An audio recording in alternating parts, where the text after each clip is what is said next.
42 years means that we have a testimony. 42 years means that you have hindsight vision on what God has done in your life. 42 years means some clarity has come your way, that you can look back and you can tell a story. That you have a testimony of God's provision. You have a testimony of His sovereignty. You have a testimony of His providence. You have a testimony of His grace and of His mercy and of His love and of His kindness. 42 years simply means that you have a testimony and a story that you can tell. This church has a testimony, but guess what? You also have a testimony. Each person in this room can look back and tell a story of how they've gotten to where they currently are. Today I want to talk to you about one verse that really caught my attention as I was talking and thinking through what I would talk about this morning. And it's what I call a testimony for the ages, because this verse spells out how that thing works. It spells out how a testimony works, how this church has gotten to where it is, how you've gotten to where you are, how I'm even able to stand on this stage right now and be where God has called me to be at this very moment. It's a testimony. It's found in Genesis 50, verse 20. Now, you're going to know it well. After I read this verse and say it out loud, you may make the church face because you know this is your verse. But Genesis 50:20 simply says this: Joseph was looking at his brothers, and he said, "You meant it for evil, but God meant it for good, in order to bring about this present result, to preserve many lives." That right there is a testimony. He's looking back on his life and he's recounting his story to get him to the place where he currently is now at about 100 years old. He died at 110. And he's looking back and letting the people in his presence know, his brothers, that there was something bad that happened, but God was able to turn around and make it good. It was to bring me to the place where I'm currently standing. And the goal is always to preserve somebody's life. That's this church's testimony. Everything wasn't always good at the beginning. There were some hard things that we had to work through in order to get to the present place where we currently stand. But even though we had some hard things, God took those hard things and made them good things, so that we can get to a pinnacle or a present result where He has us. And the goal is always to preserve somebody's life. That's how the testimony works. That's how your testimony works. That's how Joseph's testimony worked. And he's letting us know, he's giving us some of his 20/20 vision and some of his hindsight, so that some of us that may be in the hard part or the pit part or the dark part, the empty part, the part that's hard, give you a little bit of some of his vision so that you don't give up. Because there's going to be somebody in the future that's going to be counting on your testimony. The reason why you're sitting in this room is because early on when things are tough, the church didn't give up. And now there are many people who are benefiting on the church's testimony. The fact that we can stand here for 42 years. But Joseph lets you know that this testimony, it's an investment that God makes in your life. In other words, it starts in the red and moves its way to the black. Most people meet God and they want it to start in the black. No, when God makes an investment in your life because He has a place where He's trying to take you, He's going to make that investment and you'll find yourself starting in the red. But it's for the goal of that investment to take root so that you can move to the black. That's why you can't make the mistake and look at where somebody is currently and think that you know their story. You can't come to this church and sit down and see how big it is and all the land and all of the buildings and think that you know how we got here. A lot of people make assumptions when they look at other people and what they have or where they live and what they drive, and they start assuming things about them, but really the reality is you don't know them. You don't know what God took them through to get them to the place where they currently are. Because there were things that each person in this room has gone through to make it where you are or are going through in order to get to the place where God wants you to be. It's called a testimony, and Joseph spells out how this thing works. He said, you meant it for evil. It started bad, but God meant that thing for good in order to bring about this present result, in order to preserve somebody's life. He starts out by telling his brothers, you meant it for evil. You know what he was talking about. You know the story. I just want to survey it for a second. He's talking about Genesis 37. You see, Joseph was the man who had favor from his father. His father loved him and gave him a robe or a tunic, a varicolored tunic that represented dominion and authority, that represented his calling, that represented the fact that he had been handed rights, firstborn rights, even though he wasn't the firstborn. So he had that external evidence of the father's favor that he was wearing. But not only did he have that, Joseph had a dream. He was a visionary. He had a dream of things that he was thinking about, how high up he would go, and that his brothers would actually be bowing down to him. And so somebody didn't give his brothers the memo that favor ain't fair. Somebody didn't let his brothers know that everybody doesn't get portioned out the same. It doesn't work like that. Matthew 25 wasn't written then, so they didn't know about the talents and the 5 and the 2 and the 1. They didn't understand all of that, so they didn't get the memo that favor isn't fair. So when they saw that tunic and when they heard those dreams, they were jealous, and they did not want Joseph to experience the calling on his life. So it says in Genesis 37, 23 and 24, that his brothers stripped him of his tunic, his varicolored tunic, and then they threw him into the pit. And the pit was empty without any water in it. So here Joseph is going from having the father's favor to being stripped of the external evidence of the father's favor, then being thrown into a pit, and then being in a pit where he's not even getting the simplest of provisions, water, and feeling that it's empty. Here he is in the pit of his testimony. He's thinking and recounting Genesis 37 while he's at Genesis 50, 30 to 100 years old. And he's letting you know that this thing started bad. You know what my brothers tried to do? They tried to strip me of the Father's favor. That there are people, well, you know it's bad when the people that you think you can tell your dream to are jealous of the very dream that you have. And people that you think will push you towards your dreams are the ones who want to strip you from your dreams. It's a sad reality when the people closest to you don't want to see your well-being because they didn't get the memo. That favor is just not fair. And so they stripped him of the external evidence of the Father's favor on his life. But why did they do that? Because they couldn't strip him of his dream. That's internal. So because they couldn't reach into his brain and strip him of his dream, that's what they wanted. They decided to strip him of the evidence of his dream so that his external body would never make it to his dream. See, this is a tactic of the enemy. John 10:10, the enemy comes to steal, kill, and destroy. He's trying to take your testimony from you. And the way that he does that is to strip you of the external evidence of the Father's favor in your life so that you will feel like you have lost the Father's favor in your life. And if I can make you feel like you have lost the Father's favor, then I can make you operate as if you do not have the Father's favor. So what the brothers were doing is they were stripping him externally, but it was so that they can get an internal result, get him into a pit where he can't move. If I can make you depressed, if I can make you think that your life is worthless, if I can make you think that God is not doing anything with you, that that's where you're going to stay, that's who you're going to be, that's the identity that you're going to have, then I can kill you even when keeping you alive because you won't have a testimony.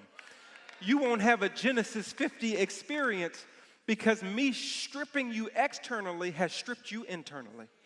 That's what the enemy did with Job. You've read the story. He took his house. He took his family. He put boils on his skin.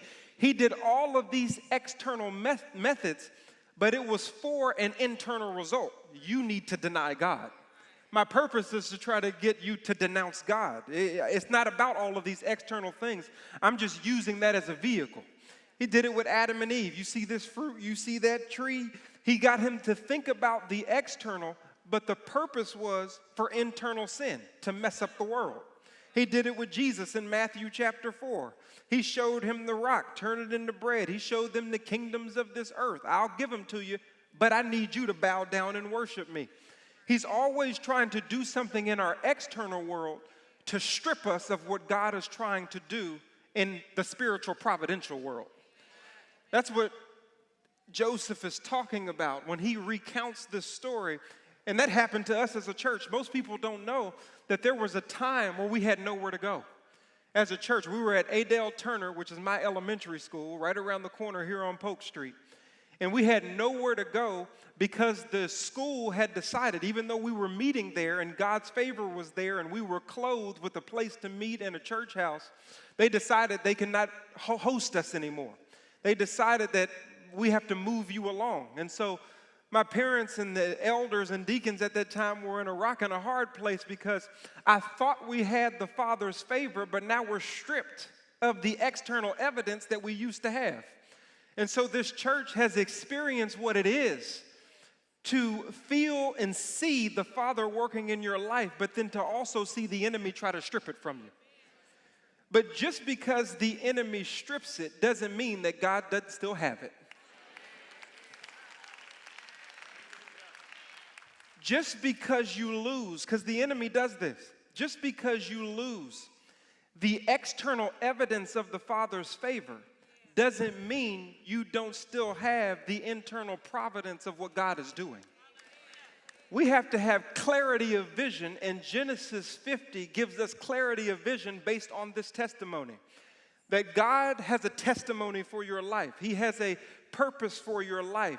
It is not random. You are not here just to sit, soak, and sour in a random, mundane way of living. He can't create the universe and create a self-sustaining world based on the water from Antarctica when it melts and goes down so that we can have vegetation, so that we can still breathe and have all of these things that are working in unison like your body, but then create you for a random purpose. It doesn't work like that. God has a purpose for your life. If he didn't, you wouldn't be sitting in here.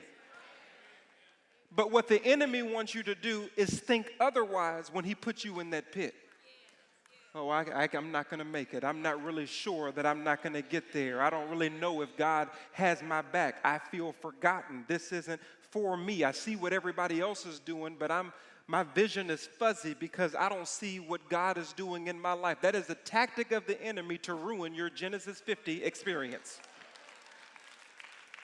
That God is trying to do something, and Joseph is letting us know how this thing works. My mom can tell you of how she worked in the sweat factory for years at the beginning. We call it that because it was our garage. And in the garage, there's not no air conditioning up in there. It's hot.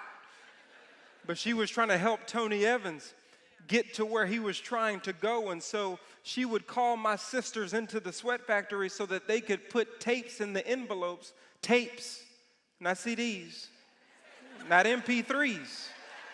Tapes in the envelope to mail all over the country, national and international. They used to do that from their garage. She can tell you the story. So don't think just because this house looks like this now that it didn't start with some pit experiences.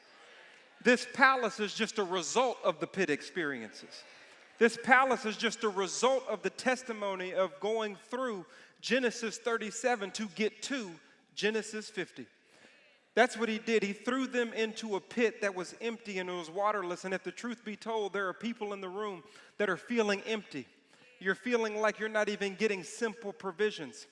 But as the testimony goes, it moves along. It says that you meant it for evil, but God meant it for good. You notice when God shows up, you have to add a contrast conjunction.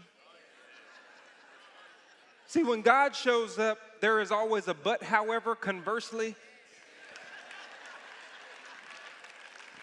Something changes when God shows up. Mark 10:18 says, who is good other than God alone? And when he shows up with his nature and you get to experience it.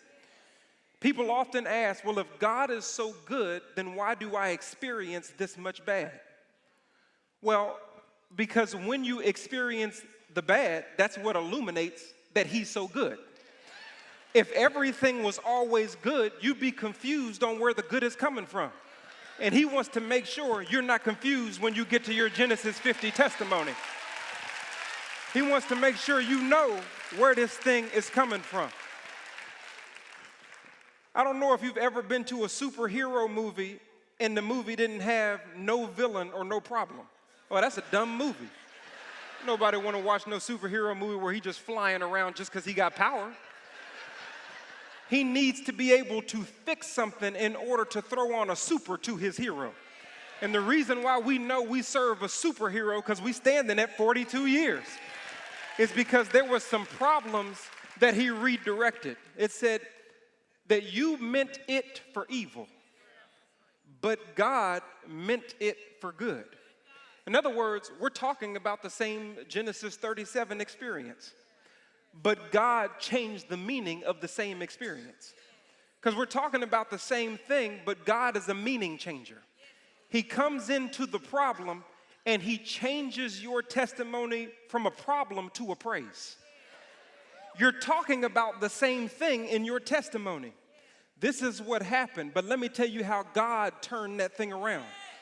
Because what God does is he steps into those scenarios that you thought you would have never gotten out of, and he pulls you out of them because of who he is. Not because of who you are, but it's because of who he is, so that when you give your testimony in your Genesis 50 experience, he is not excluded.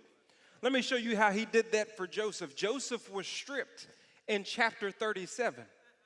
But in chapter 41, you see 41 verses 42, starting there, you see that Pharaoh takes off his signet ring and gives it to Joseph, puts it on his hand. Then Pharaoh clothes Joseph with a royal robe. Then Pharaoh puts a necklace around his neck. Now, the necklace, the royal robe, and the ring mean that you share the authority of Pharaoh. It says that when you come through, everybody's going to bow their knee. Because Joseph had dreams that got him stripped, but he also had dreams that got him equipped. Don't you know that God will allow you to endure a stripping? But it's only because he's trying to position you for a future equipping. Understand that when you are down to nothing, it's only because God is up to something. You realize nobody can really strip you of what God has for you. But God will allow you to be stripped so that he can have you before he gives you what he has.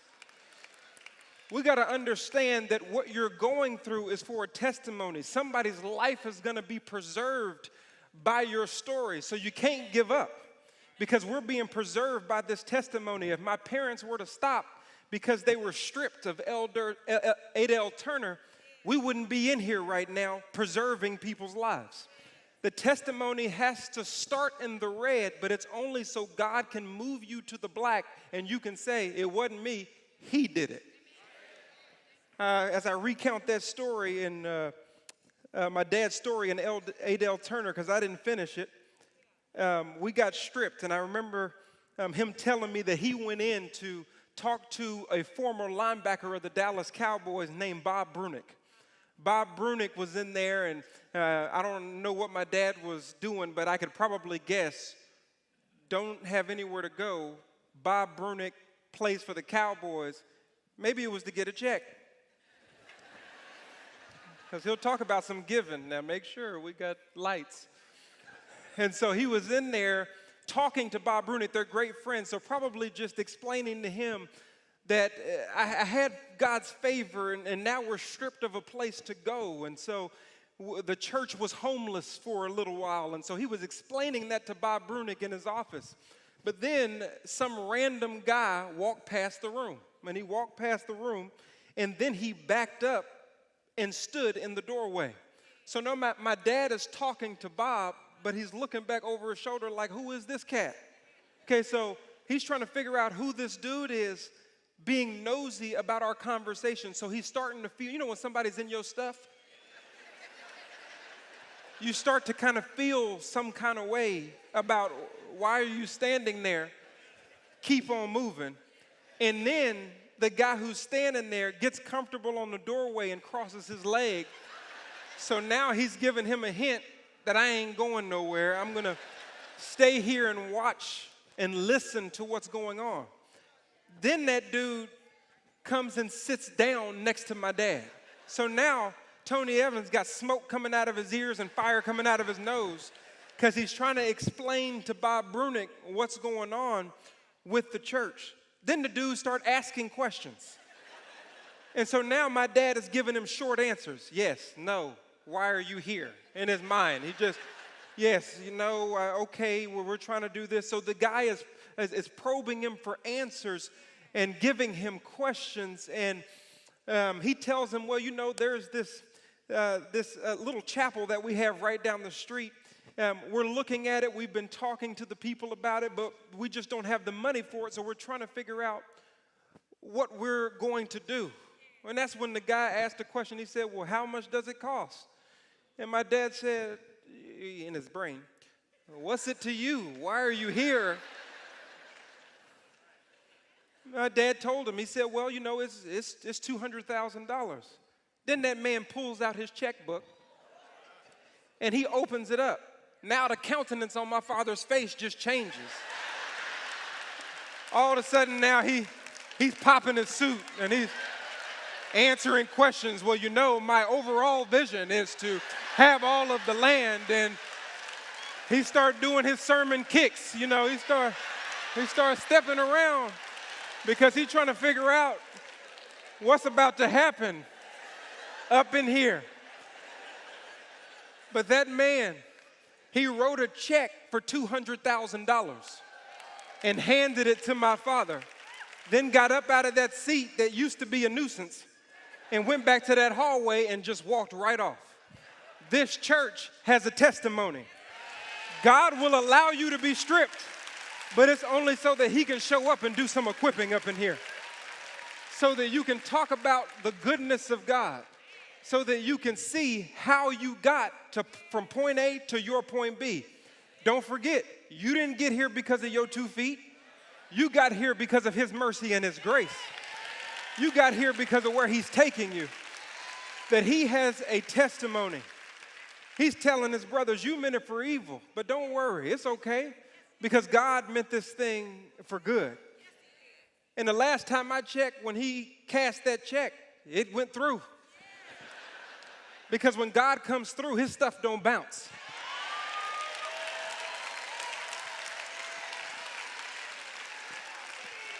So I want to use our church, our testimony, to encourage somebody in their testimony. You can't quit in the pit. You can't stop. You can't give up. You got to understand that this good God wants to use that bad scenario to bring you to the pinnacle point that he created you for. And it may not be me. It may not be Tony Evans. It may not be Carolyn. It may not be, but it's yours. And what's yours is yours. He's telling him, you meant it for evil, but God meant this thing for good. So God re-equipped him even though he was stripped. You got that?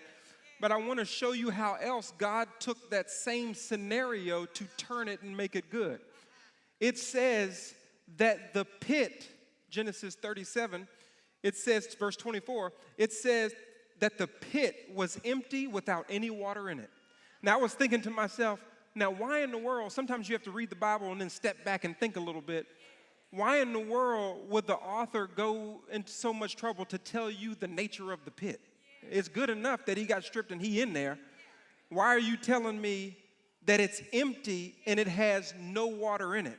So I prayed about that for about 3 days. What is the correlation between Joseph having to experience not just a stripping, not just a pit, but also a pit that's also empty and doesn't have the provision of water in it? Then the Spirit threw it up into my mind and said, this is how it works. God will always prepare you for how he's about to use you. If you see in chapter 41, he's giving Pharaoh answers to his dreams that there is a famine coming. Pharaoh puts him in charge over a famine. A famine means you have people who are experiencing emptiness, no food, and who are experiencing no water. So what God will allow you to do is experience the purpose of what he's going to do when he puts you in the palace. Because he doesn't just want you to have the information. When you preserve somebody's life, you need to be able to sympathize with their weaknesses. So he has Joseph in a pit that's empty and waterless because I need you to be able to sympathize with some people who are about to be empty and waterless. When I reclothe you, I need you to know what to do. You can't, if somebody's experiencing sexual abuse, well, that's nice that you can talk to me from a book, but I want to know that you feel my pain. If somebody's experiencing a falling out of the family or a divorce, well, it's nice that you may be even the pastor, but let me talk to somebody that's experienced what I'm going through. There's a way that God wants to use you, and you can always get the identifier by how he's going to use you by keeping your eyes open in the pit. God will always give you evidence in your struggle. See, most people are thinking about the struggle, but they don't have their eyes open to the evidence. If you have your eyes open to the evidence, then even though you're in the pit, you know what God is going to do later. You know that he's going to use it. That's why people are passionate about things they previously experienced. Have you ever noticed that your passion to help somebody comes from the very thing you used to struggle with? God uses that and turns it upside down so that you can have a testimony to preserve somebody's life. Realize this is not just about you. Okay, we like to correlate scriptures, from the New Testament. I can correlate scriptures. You got Romans 8:28. God will work all things out for good for those who love God and are called according to his. See, we jump over pews and we swinging from the rafters on the first part. But he works it out for good because of his purposes. He's thinking about whose life he needs you to preserve. He's thinking about the outworking of his kingdom. A lot of people sit in the pit for an extended amount of time because they want God to change things for their own Christian narcissism. They want God to bring a cloud down to sit on them, for their throne, for their omniscience, for their omnipresence, for what they want to do in their life. You ain't the king, boo-boo. Jesus is trying to do this for his kingdom, for his glory. That's why you're going through what you're going through. So you can't quit. You can't give up. We're sitting in these pews not because we haven't been stripped, but because we kept walking and God equipped. He put us in this place. Joseph got to a point, 41:51. He named his son, Genesis 41:51, he named the fruit Manasseh. He named him Manasseh because it means the Lord has made me forget about all my troubles. Hold on. You forgot?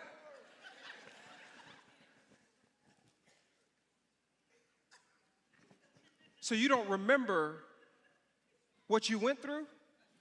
No, he remembers because in Genesis 50 he said, you meant it for evil. So it's not that he forgot. It's not that his cognitive capacity has failed. It's just that where he is so plush. Where God has taken him from is so good that where he's been no longer controls him where he is. So even the fruit that comes from me has to get named based on where I am. I didn't name him Pain. I named him Manasseh, which means I don't even remember that stuff. My mom could tell you, I told you about the sweat factory, but when I asked her about the sweat factory, she would always call my sisters in there to help, and, they'd be like, oh, here we go, it's hot. You get frustrated when it's hot, So they're in there trying to help my mom out in the sweat factory, and when I asked her about those days, I said, man, I know that was rough because I wasn't there. I got the best position in the house, baby of the family. All of that rough stuff is over. It's just party, sleep, have fun, bring me something to drink. I'm having fun. But they had it hard. But when I asked her about it, she said, yeah, that was tough. But now we got a ministry that just pumps that stuff out. But now we're on 1,000 stations in over 130 countries. But now I'm not in the sweat factory anymore. I'm in this air-conditioned building that we purchased that pumps out the ministry of Tony Evans. But now I've been the executive director for a national and international ministry for 30 years. But now, because when God shows up, he makes you forget a little bit. You got a little bit of amnesia when it comes to what's going on in your life. Not because you forgot, but because he's just that good. My wife, our first child, for all of you pregnant ladies in the room right now, this won't be your story. But our first child, sweet Kelsey, here she is down there not looking at me. Now I know why God used me, why my dad used me in illustrations all the time, easy pickings. But it wasn't her fault. We got induced with Kelsey probably a week before she was scheduled to be born because they said she was going to be a big baby. And sure enough, she came out at 8'8". So if we would have waited a week, she might have hit that 9. Okay? Our two sons were 9'5" and 9'1". So we ain't playing no games. But we went in, and they laid down, and they gave her medication. We know now that she doesn't need medication to have babies because her labors are quick. Our last child, from the start of her labor to the delivery, was an hour and a half. I mean, shoom. It's like a bullet.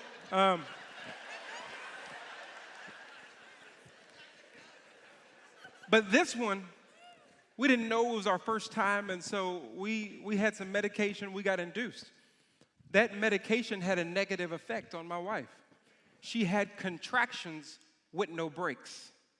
So she would have, exactly, all the ladies that had babies like, that's whack. So her contractions are going up because I'm looking at it on the monitor, and then it's falling down, and I see her breathing, and that thing goes right back up, and she would say, oh, Lord, here it comes again. And I'm like, Lord Jesus, this is... And I'm thinking, I'm saying out loud, I wish I could take it from you. I wish I could. In my mind, I'm like, man, forget about that. That ain't... I can say that now. I kept it in then. That's not right. Ain't no heroes around here. We're going. Then we went through 16 hours of labor. Okay, this is not going to be your experience, though. And then finally, the baby came, and it was just, yay, we were tired. It was... So I had already shut down in my mind that because of this experience we just had, we done. We won and out of there. I'm pretty sure that my wife is not going to want to do this again. After going through that type of experience, we can't. So after about 10 months passed, she came to me and she said, I'm ready for number 2. I said, I said, but don't you remember what happened with number 1? Don't you remember? She said, I remember, but look at this baby. So what she was looking at overrode what she remembered about the pain of the birth. So I said, are you sure you want to do this? And she said, I'm sure I want to do this. Now I start getting excited. Because while she was telling me she wants another child, I kind of know what that means for me. So while she was talking, I was just like this. I'm ready whenever you're ready. I was just doing the stanky leg. I'm like, just give me a word, Cornelius. Just give me a word. I didn't know we were going to do it, but if you're going to do it, just say something.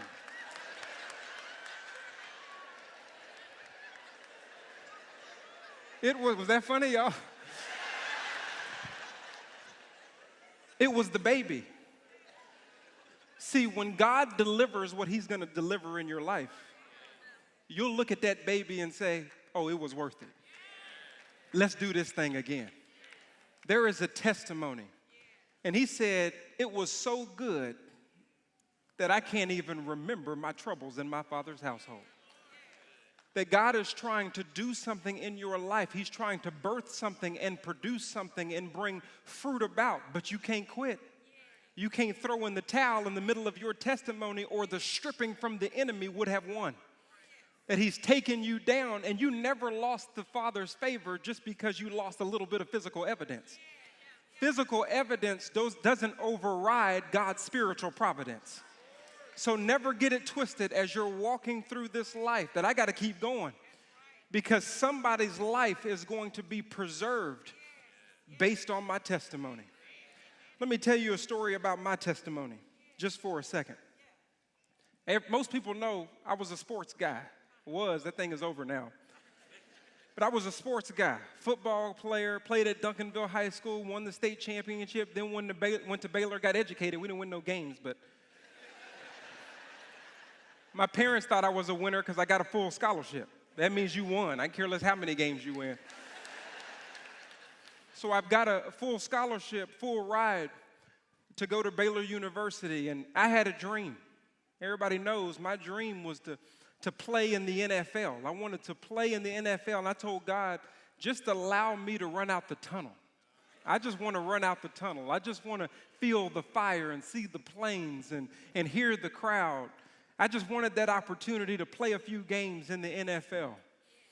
And I got a chance. I was picked up in the 2005 draft class by the Dallas Cowboys. Some of you Cowboy fans know that's the draft class of Marion Barber and DeMarcus Ware and Jay Ratliff and all of those guys. You don't know me because they were better, but I was there.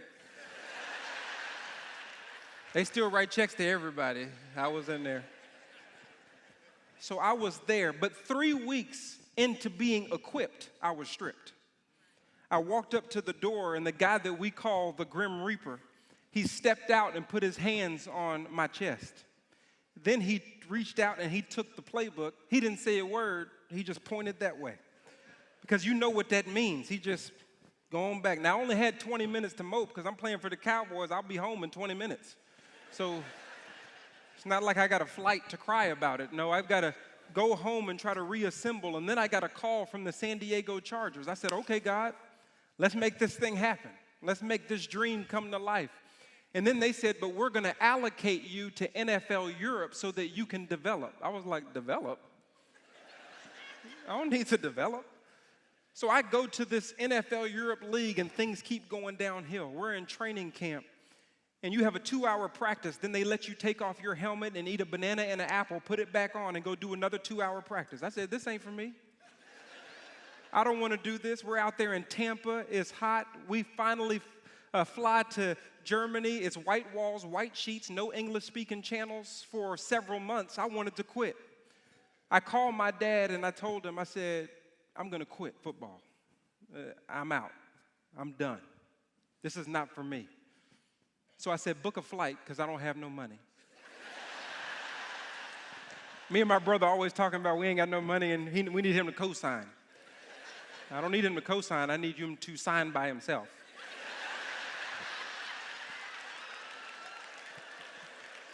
I need you to book this ticket so I can get home because this is not for me. I can't handle this stripping that I'm going through. My favor, it seems like it's been lost or gone. I need to go home. So he said, are you sure, son? I said, I'm really sure. Book the ticket. He booked the ticket. I go sit in the coach's office and tell him I'm going home. He said, well, we really don't want you to go home because you're a good player. I said, literally, I don't care what you want. It's Jonathan Evans talk. I care less what you want because I was frustrated, and I'm 22 years old, 23 years old. I'm going home right now. And he said, well, you can't go home right now because you haven't done your exit physicals.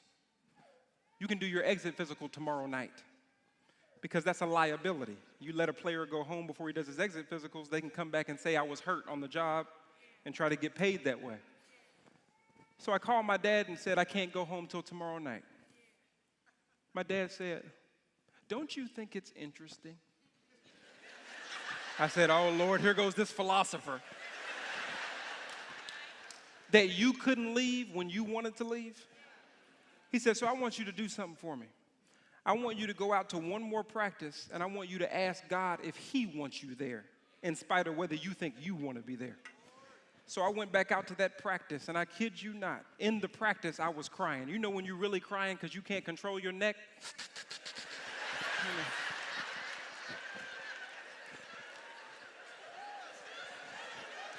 I'm crying. My neck is cocking back. I can't do nothing about it. because I don't want to be there. This is a pit for me. It's a pit experience, but I ask God, if you want me to be here, then you're going to have to give me a peace that surpasses all understanding. And I kid you not, the next time I put my hand in the dirt, that's exactly what I felt. Made the next play and turned around and looked at my coach and I said, I'm staying. And he said, okay, great.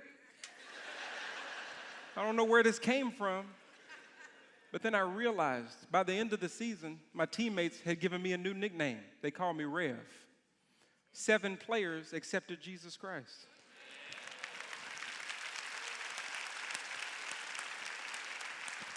So now I know the business transaction that has to take place to get on the field in the NFL. Oh, so all I got to do is pray for people and lead people to Jesus. Now you're going to let me run out the tunnel, right? So I'm young, so I'm trying to manipulate God for him to put me in the palace where I see myself. So I go to the Titans. I do it, what God has called me to do, but I still get cut. I go to the Washington Redskins. I do it, but I still get cut. But finally in 2011, I'm standing in the tunnel. I circle back around to the Dallas Cowboys. And I call my dad and I said, Dad, we did it. We here. I'm about to run out the tunnel for the first time. And my dad said, amen, son. Amen. Now, what you should be wondering is, why in the world you got your cell phone in the tunnel? Because the first time I ran out of the tunnel for my first NFL game, I wasn't the player, I was the chaplain.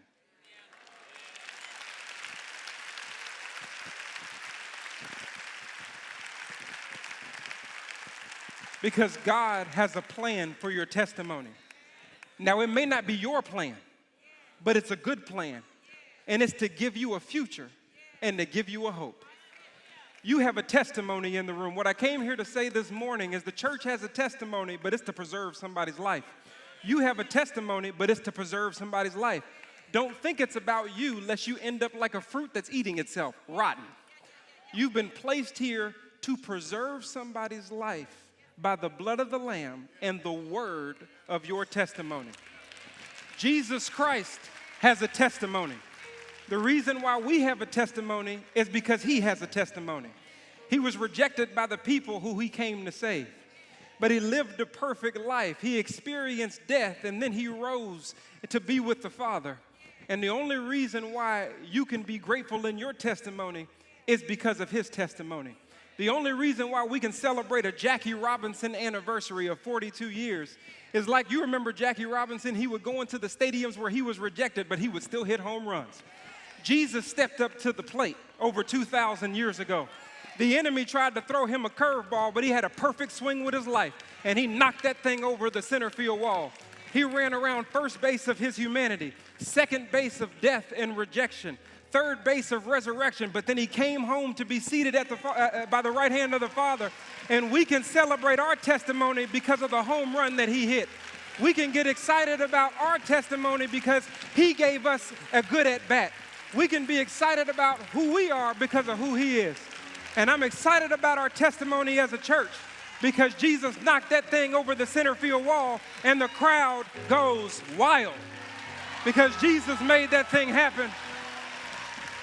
Because he has a testimony, we have a testimony, and you have a testimony.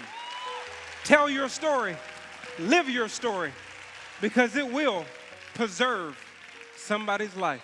Somebody ought to praise him, because that's why we have a testimony in the room.